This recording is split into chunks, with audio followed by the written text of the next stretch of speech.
This is part 3, the demonstration of a 4-part rough and ready quickcast series on making the iPad an affordable interactive whiteboard. Again, we're just going to jump right in and demonstrate the Ink2Go software. So the first tool, and first I'm going to click on the pen tool, make sure that I have a nice wide, we'll go vivid green. How does that sound? And the first tool that I have over here is the tool that allows me to create multiple pages. As you can see over here, I have one of one page right now. And you'll also notice that my toolbar for Ink2Go always stays on top of everything. So I can't actually write on the toolbar itself. But I only have one page. And here's my erasing tool, which I'm touching right now. And it clears the page. The next thing that I can do is I can save my pages. So if I have multiple pages, maybe I'm a math teacher and I'm going through the steps of solving different problems, and I can save the pages of the problem. However, the saving is nothing more than a PNG file. It's just a picture of whatever was on the page.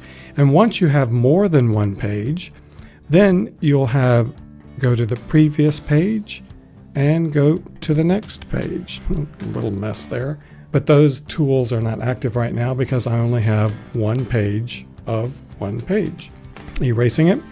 You just saw how I could use the pencil tool to change the color of my pencil and its thickness.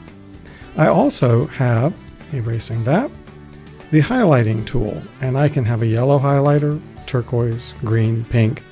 I'm going to select yellow and say that this is what I want to call your attention to. Simple, standard highlighting.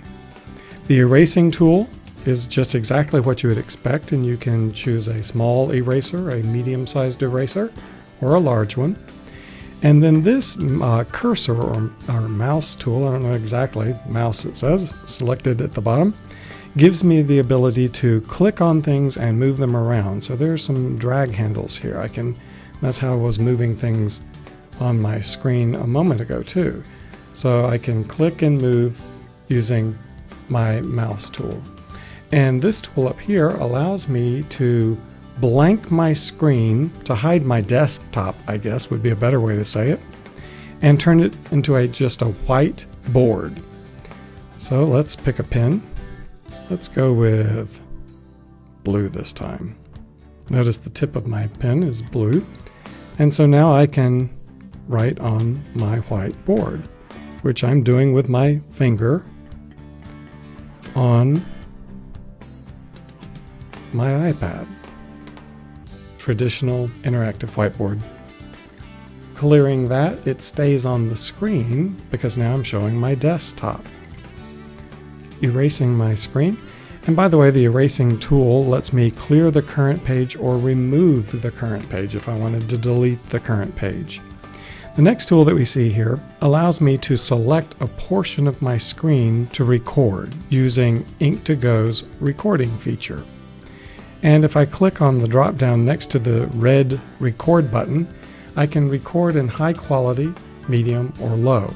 And here's my webcam. So I can actually click on this. I'm showing the little stuffed monkey sitting here on my desk. And you can see that the sound from the USB microphone in that is also being recorded as well. And I can turn off that. The little dash up here allows me to hide the Ink2Go toolbar, and I can use keyboard shortcuts. So that's Ink2Go in a very quick nutshell. So here's an example of playing video. And I probably should have picked a better example. This is a time lapse. This is about 3 hours worth of time that's unfolding in just a matter of seconds, where I'm shooting one picture every 5 seconds. So it looks jerky with the wave motion, but that's the nature of what a time lapse looks like, unless you shoot it at a much higher frame rate than I chose to do here.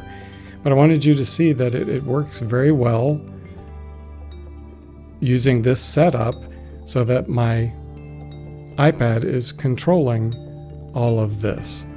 One other thing that I wanted to show you too, I can show you here by going to QuickTime on my computer. I can actually write on top of the video because Ink2Go writes on top of everything except the Ink2Go toolbar.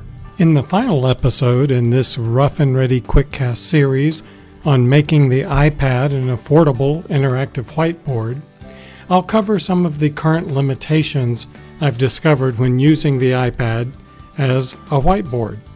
Before making a wholesale commitment to deploying this as a complete substitute for purchasing interactive whiteboards for your classroom or school, certainly you'll want to watch this final episode.